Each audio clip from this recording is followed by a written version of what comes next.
Hello and welcome back to another video. In this video I'm going to be moving this gaming PC to a new case. Not something I've recorded on the channel before, so I thought I may as well bring you guys along for the ride. So this is my son's gaming PC. It's in the original Lian Li O11 Dynamic Evo, and this is the Razer edition. And I've got a lot of nice cases recently. My son has picked out the Dark Pro 901, so we're going to be moving his PC to that case. And I'm going to make a few upgrades along the way as well. So in terms of the specs of his gaming PC, it's actually pretty good. He's got 11900K and a 4070 Ti, so a pretty nicely performing PC. So no need to make any upgrades here. And in fact, most of the upgrades we're going to be doing are going to be in terms of aesthetics and a few functional things as well. One of the big issues we've had with the 4070 Ti is the 12 volt high power connector. And actually, when we used the original cables and the adapters, we couldn't actually get the side panel back on again. They were bending the cable right the way down. So I had to actually get a custom 12 volt high power cable for adapter for his particular power supply. It is a wee bit more flexible, but it still is touching the tempered glass panel, which is something I'm not that happy with. The other issue we've had with the PC is the lighting in the fans has failed. I think it's probably one of the controllers has gone.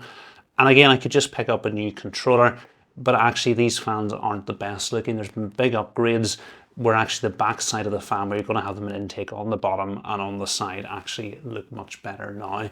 So I think really it's time for a bit of an upgrade, and hopefully we'll get a PC as well with a bit less dust on it. So exactly the same as building a PC, the first thing you're going to want to do is obviously get all the panels off. And with the original 11 Dynamic Evo, you're going to need to remove the top panel before you can get the side panels off.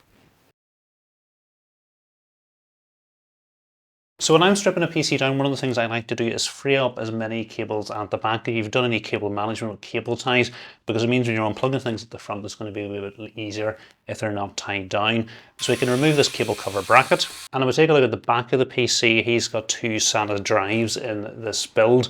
Again, I was just making use of whatever drives I had about. I think we've got an M.2 drive in the motherboard, and these two SATA drives he was using for his games libraries. So I'm not going to be installing the SATA drives in the new build. I've got plenty of M.2 drives sitting about, so we'll be running all M.2 drives.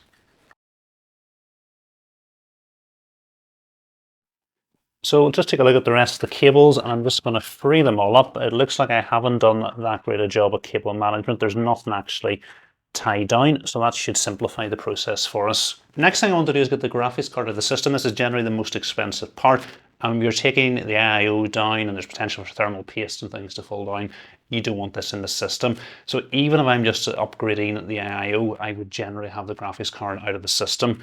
So we can free up our 12 volt high power connector, and I've used these custom thumb screws from Cable Mod to secure the graphics card, so we're just going to need to remove these. They're not the easiest. Okay, so that's our graphics card free. We just need to push the button on the top PCIe slot, and then we can remove the graphics card from the case. So it is really tempting to want to get the IO out of place, but the problem is it's still connected up to the motherboard, and potentially it's going to be plugged in at the back to a controller. So the best thing to do next is actually get rid of as many of the cables as you can. So we're going to go ahead and unplug all the cables and pass them through to the back. And this particular motherboard comes with a GPU support bracket, so it is just obstructing some of the cables, so we'll go ahead and remove it at this stage. So the other cable attached to our AIO is this ARGB cable, so I'm just going to free it up and bring it back through to the front. So we can see now that's the two cables attached to our AIO have been removed, so we can actually go ahead and remove the AIO from the motherboard. Now when we do this, there's potential for thermal paste to fall down over our motherboard and other components, so I always have a little bit of gauze handy to clean up the CPU and the back of the cold plate and potentially get any thermal paste that starts to drip down.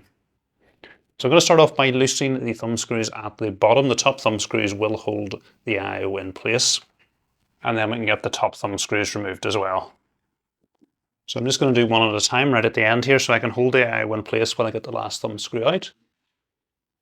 And then we're going to be able to remove the IO. So as I mentioned, to avoid getting the thermal paste everywhere, I just tend to take a little bit of gauze and give it a little bit of a wipe. And you can see the thermal paste is actually pretty dry here, so it's no harm in us actually changing it. And then just the same thing on our cold plate, we'll clean the thermal paste off.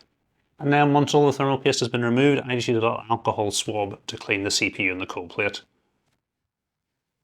and it's a good idea to have your CPU nice and clean before you would take it out of the socket, otherwise you risk getting thermal paste into the socket itself. And then again, just a little clean of the cold plate as well. And that way, when this is sitting down on your table or in your build, you're not going to get thermal paste everywhere. So we now should be able to remove the motherboard from the case. We've already moved 2 of the screws that were holding the GPU support bracket in, so there's just 7 more screws to remove. And again, similar to the I/O, you're better to remove the screws at the bottom, leaving the ones on top to the end, because they're actually going to hold the motherboard in place. So this particular motherboard has a little fan here to help cool the VRM, and it's actually blocking our last screw that we need to remove. So there's 2 small screws to remove to free the fan up. Okay, we can unplug the fan.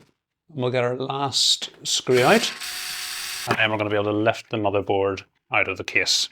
So the only other bit I'm going to be reusing from this build is the power supply. It's held on with 4 screws.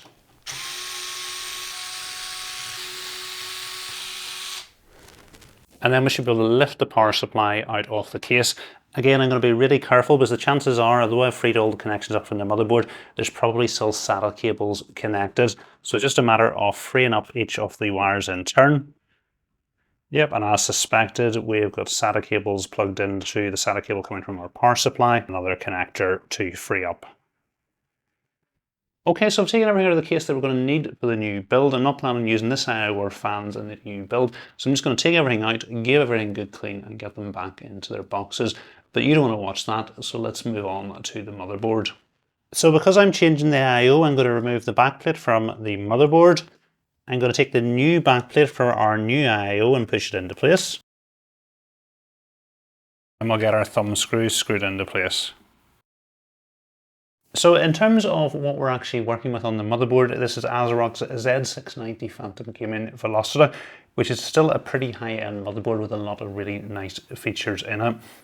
We've got Intel's 11900K, which actually compares pretty well to most of the mid-range CPUs from the latest generations today. So I'm happy with this combination. We've got 32 gigabytes of DDR4. I can't remember if this is 3200 or 3600 megahertz, but again, I'm pretty happy with this. In terms of our drives, like I mentioned, I've got one M.2 drive. I imagine it's behind this heatsink here. Chances are it's probably a Gen 3 drive, so I've got 2 Gen 4 drives I'm going to upgrade to today. Yep, so we've got a 1 terabyte Gen 3 Sabrent Rocket drive, so I'm going to take that out. And into the top slot, I'm going to insert a 500 gigabyte Gen 4 drive to be our boot drive that the operating system runs off.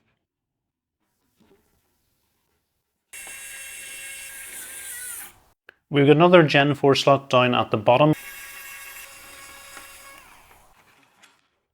And then I've got a 1 terabyte Gen 4 drive, which he's going to be able to use for his games library.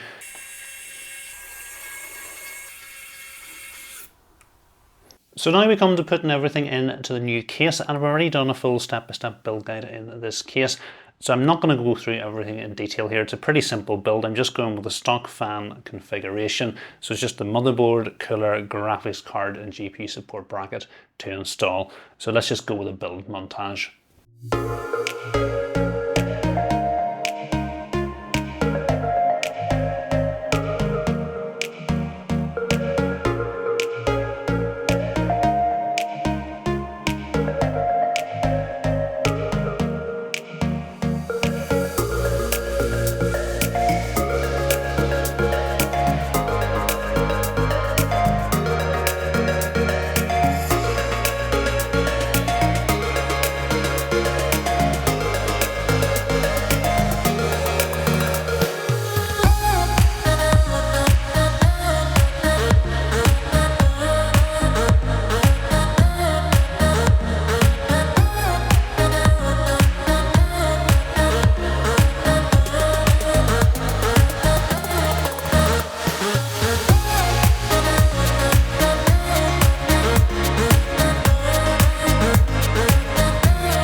So that's the build complete, and I'm absolutely delighted with how it turned out. A couple of wee things to point out. You'll notice I decided not to install the GPU support bracket for the graphics card. Main reason for that is I was worried about the 12-volt high power cable with it. I could actually install it, but the GPU support bracket without bending the cable was sitting all the way out, and it wasn't actually doing that great a job of supporting the graphics card. And the graphics card in this case is sitting lovely and straight without any difficulty. So the GPU support bracket didn't think it looked great, was worried about it potentially bending the 12-volt high power cable, and actually we don't need it anyway, so just decided to leave it out. Main problem I had with the O11 Dynamic Evo was that this was right up against the tempered glass panel, and it's absolutely miles away from the tempered glass panel, so that solved one problem. The Ryugun 2 looks absolutely amazing with the information panel on it, so a nice upgrade from the previous NIO that I had in the system. And I think the black fans work in really well with the black fans in the Be Quiet case. We've also got the phone charger on the top, which will be really useful for my son as well.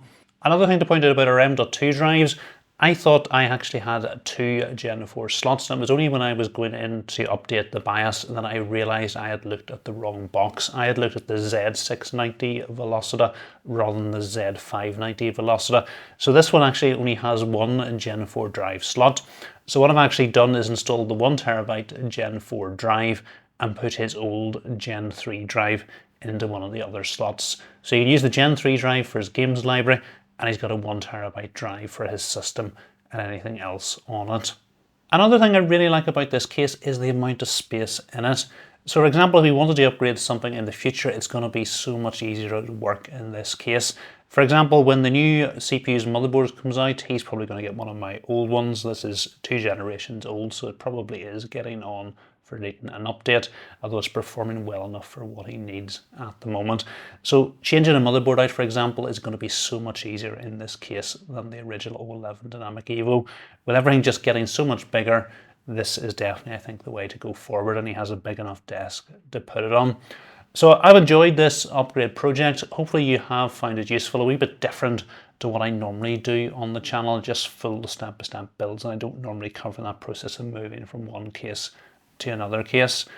If you have enjoyed this build and are interested to find more about this case, I have done a full step-by-step build guide on it, and that's the reason I went so quickly through the build today. I just didn't want to duplicate things. But if you want to find out more about that, I'll put a link to that video in the description. If you have enjoyed this video, please remember to give it a thumbs up, and if you're not currently subscribed to the channel, please hit the subscribe button as well. Thanks for watching.